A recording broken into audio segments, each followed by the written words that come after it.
जय हिंद दोस्तों 1 जुलाई 2026 से पूरे देश में लागू होने वाले नए नियम और अपडेट जो कि आपकी जेब पर सीधा असर करता है, चाहे आपकी सैलरी और पेंशन में बढ़ोतरी को लेकर के हो। 1 जुलाई से tax, Aadhaar, UPI, EPFO, bank, LPG, train ticket, credit card से जुड़ी सारी अपडेट दोस्तों इस एक वीडियो में कवर करने वाला हूं और बिल्कुल बुलेट ट्रेन की स्पीड से चलूंगा दोस्तों। तो ध्यान से सुने दोस्तों, जो मैं आप कहने जा रहा हूं। सबसे पहली अपडेट है आधार कार्ड ईमेल अपडेट फ्री। जी हां दोस्तों, 1 जुलाई 2026 से आप आधार में ईमेल अपनी अपडेट कर सकते हैं, वो भी बिल्कुल मुफ्त, कोई चार्ज नहीं पड़ेगा। अभी तक 75 रुपए का शुल्क लगता था दोस्तों और 31 दिसंबर तक यह चार्ज फ्री कर दिया गया है। तो आप अपनी ईमेल यूआईडीआई की वेबसाइट में जाकर के आधार के साथ में अपडेट कर लीजिए। दूसरा है दोस्तों, रेलवे में बिना टिकट पर जुर्माना दोगुना। जी हां दोस्तों, 1 जुलाई से अगर बिना टिकट के या पास यात्रा करने पर न्यूनतम जुर्माना 250 रुपए से बढ़ा करके दोस्तों 500 रुपए कर दिया गया है। अगला है दोस्तों, महिलाओं की कोच में पुरुष पर भारी फाइन। जी हां दोस्तों, महिलाओं की सुरक्षा को देखते हुए यदि कोई महिलाओं वाली आरक्षित कोच में कोई पुरुष यात्री पकड़े गए तो जुर्माना दोस्तों 2500 रुपए तक का उनको जुर्माना पड़ सकता है। अगला दोस्तों, एलपीजी सिलेंडर की नई कीमत 1 जुलाई से दोस्तों घरेलू और जो कमर्शियल एलपीजी सिलेंडर है उनकी कीमतें घोषित हो जाएंगी।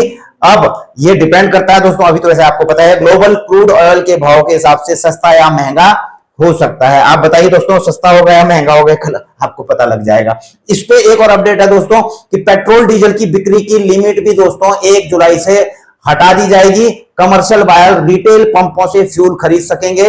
एक दिन में 200 लीटर लिमिट थी। आपको पता है कि अभी जो वॉर चल रही थी उसकी वजह से लिमिट्स लगा दी गई थी कमर्शियल व्हीकल्स पे, वो रिटेल आउटलेट से फ्यूल नहीं खरीद पा रहे थे और 200 लीटर की लिमिट थी, तो उसको भी 1 जुलाई से हटा दिया गया है। इसका ऑफिशियल लेटर भी आप यहां पर देख रहे हैं। इसके अलावा दोस्तों, दिल्ली कैबिनेट ने भी 29 जून को नई इलेक्ट्रिक व्हीकल पॉलिसी को मंजूर दे दी है। इसके तहत अब दिल्ली में 30 लाख रुपए तक की अगर आप इलेक्ट्रिक कार लेते हैं तो उसका ना रोड टैक्स और ना ही रजिस्ट्रेशन फीस देनी पड़ेगी, पूरी तरह से छूट मिलेगी। अगला है दोस्तों, सीएनजी और पीएनजी की कीमत में बदलाव। जी हां दोस्तों, जब 1 जुलाई आ रही है, एलपीजी में हो रहा है, तो सीएनजी और पीएनजी की कीमतों में भी दोस्तों इसकी समीक्षा होगी, तो आपको वहां पर देखने को मिल जाएगा।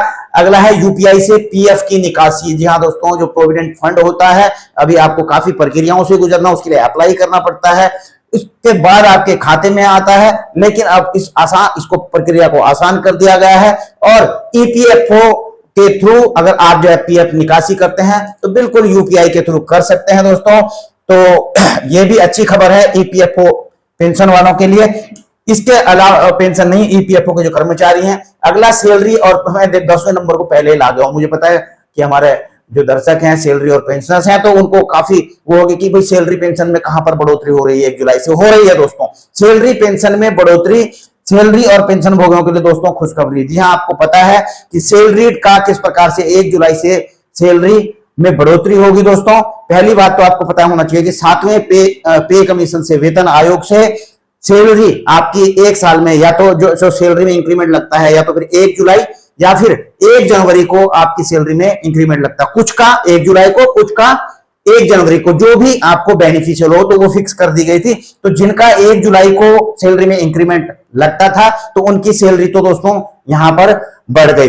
दूसरा दोस्तों, इसमें क्या है, डीए और डीआर में बढ़ोतरी। ये तो सैलरी में बड़ी बढ़ोतरी, ये तो हुई 1 जुलाई से। अगला डीए और डीआर में आपको पता है कि 1 जनवरी और 1 जुलाई को 2 बार साल में डीए और डीआर की बढ़ोतरी होती है। तो ऐसे में दोस्तों 1 जनवरी को तो हो चुकी है, अब 1 जुलाई से भी होना बाकी है दोस्तों। मतलब 1 जुलाई से यह लागू हो जाती है आपको दोस्तों। डीए का फायदा सैलरीड को और डीआर का फायदा पेंशनर्स को मिलेगा दोस्तों। हालांकि आपको बता दूं कि जो कैबिनेट की मंजूरी मिलती है, जब एआईसीपीएन के आंकड़े आते हैं उसके बाद तकरीबन सितंबर अक्टूबर में जाकर के मंजूरी मिलेगी, या फिर अक्टूबर नवंबर में आपको भुगतान होगा इसका।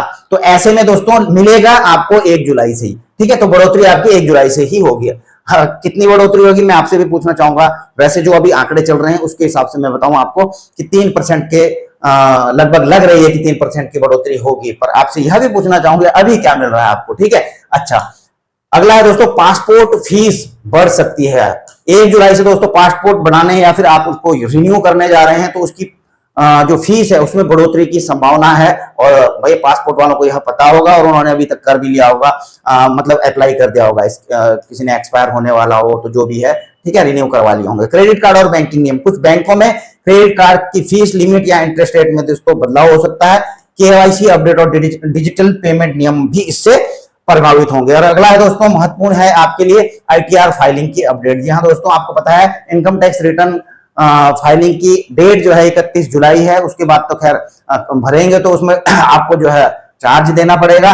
लेकिन अब ऐसे में दोस्तों इसमें क्या है कि टैक्स पेयर को नई सुविधाएं या सख्ती दोनों का सामना करना पड़ सकता है।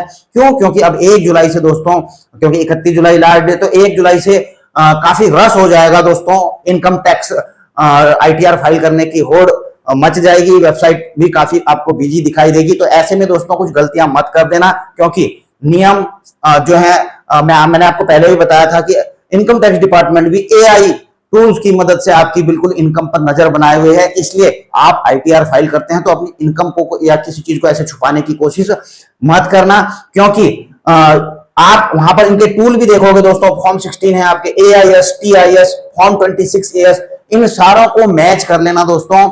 इनको सारों को मैच करके ही अपनी आईटीआर फाइल करना, अन्यथा दोस्तों आपका रिटर्न गलत जानकारी देने या आखिरी समय तक इंतजार करने से रिफंड में आपके देरी हो सकती है या आपको नोटिस भी मिल सकता है। इसलिए समय रहते दोस्तों सही तरीके से बिल्कुल इसको जो है मिला लेना दोस्तों, सही तरीके से आईटीआर फाइल करना, ताकि आपको कोई दिक्कत ना आए। इनकम टैक्स डिपार्टमेंट कहीं उनका मैच नहीं होगा दोस्तों तो वो भेज सकते हैं उसमें ऑब्जर्वेशन, ठीक है। अगला है दोस्तों, देश में 1 जुलाई से वीबीजी रामजी लागू होने जा रहा है दोस्तों। और ये जगह किसकी लेगा दोस्तों, ये मैंने काट दिया है, इसलिए काटा है आपसे पूछने, आपका जनरल नॉलेज देखने के लिए, क्योंकि आप कमेंट में लिखेंगे कि वीबीजी राम को किस योजना की जगह जो है लेकर के आई है सरकार। और सरकार इस पर कह रही है दोस्तों, सरकार का बोलना है कि बदलाव का मजदूरों पर कोई असर नहीं पड़ेगा, यह बेसिकली मजदूरों के लिए है। तो नाम मैंने यहाँ पर हटाया हुआ है, आप बताइए कहीं ना कहीं आपको दिख भी रहा होगा, ठीक है, कमेंट बॉक्स में जरूर लिखना। तो वीडियो करेंगे यहीं पर समाप्त। अच्छी लगी हो तो दोस्तों लाइक शेयर जरूर कर देना। चैनल में नए हैं तो इसको सब्सक्राइब फॉलो अप कर सकते हैं। Thank you so much. जय हिंद, वंदे मातरम।